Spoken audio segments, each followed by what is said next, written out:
세상을 연결하는 뉴스, 뉴스브리지입니다.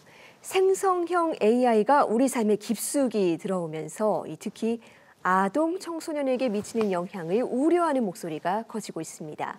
오늘 뉴스브리지에서는 AI 시대, 아이들이 기술을 효과적으로 활용하면서도 안전하게 보호받으려면 법과 제도가 어떤 역할을 해야 할지 짚어봅니다. 박은선 변호사와 함께합니다. 어서 오세요. 네, 안녕하세요. 네, 이제 인공지능은 아이들에게도 너무나 익숙한 도구인데 그만큼 이 위험성에 대한 우려도 커지는 것 같아요. 실제로 지난해 미국에서 AI가 한 소년을 극단적인 선택으로 이끌게 했다는 이유로 고소가 제기되기도 했다고요. 네, 지난해 10월 미국에서 한 14세 소년의 어머니가 AI 챗봇과의 대화가 자녀를 죽음으로 몰았다라고 하면서 제작사인 캐릭터.ai와 그리고 플랫폼 기업인 구글을 고소했습니다. 이 어머니는 캐릭터.ai에서의 그 AI 챗봇이 아들을 학대하고 희생양 삼아 극단적 선택을 하도록 종용했다라고 이제 주장을 했습니다. 이 사건만 봐도 앵커께서 지적하신 대로 지금까지 이제 우리가 경험한 바 없는 그런 새로운 위험이 AI 시대에 이제 등장을 하고 있고, 따라서 이제 관련한 법적 분쟁에서는 책임 주체의 불분명성이 중요한 쟁점이 될 것 같습니다. 지금까지의 유해 콘텐츠를 보면 제작자와 유포자가 비교적 명확했습니다.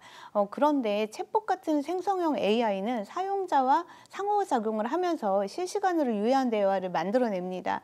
AI는 사용자의 약한 부분을 파고들어서 감정적 의존도를 높이고 현실과 가상을 또 혼동시키고 그리고 심지어 유해한 행동을 종용하기까지 하는데요. 이런 문제는 현행법으로는 규율이 어려운 새로운 위험이라고 할 수 있습니다.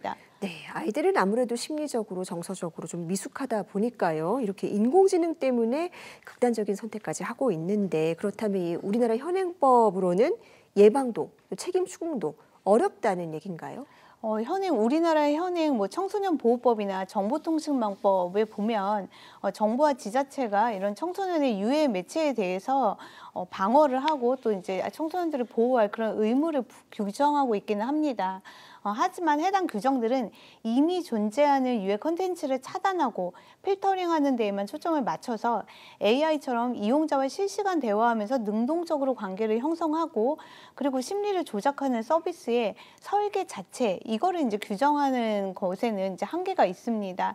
결국 AI 시대에 새로 나타난 위험에 대한 법적 분쟁에서는 과연 AI 개발자와 이제 플랫폼 기업의 설계상 책임 그리고 관리 감독의 책임 이런 걸 이제 물을 수 있을까, 또 이제 누구에게 얼만큼 물을 수 있을까, 이런 것이 이제 문제가 됩니다.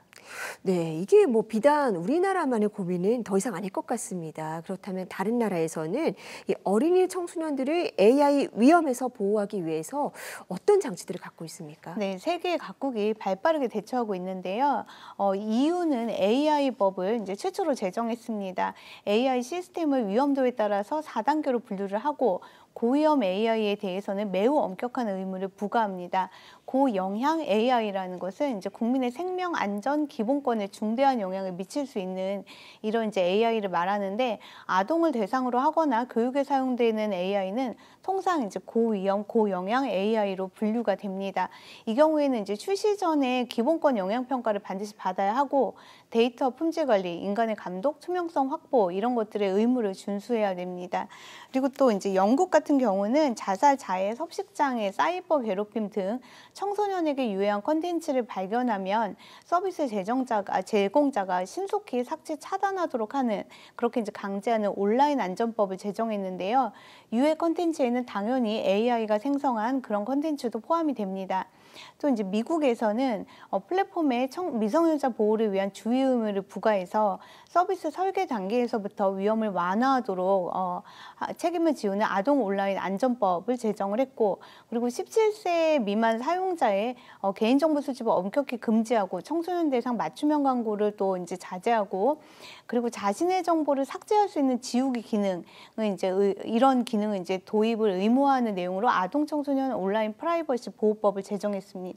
네, 플랫폼의 책임을 강화하는 게 이 세계적인 추세인 것 같은데 우리나라도 내년부터 AI 기본법이 시행된다고 합니다.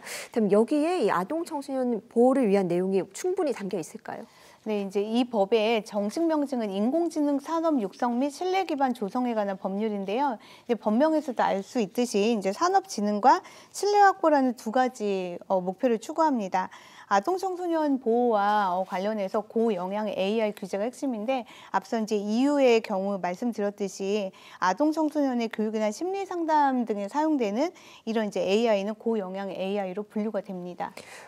AI에 대한 법이 뭐 내년부터 시행된다니까 다행이긴 한데 기술 발전 속도가 워낙 빠르다 보니까요. 뭐 이거에 따라잡을 수 있을지 우려도 되기는 합니다.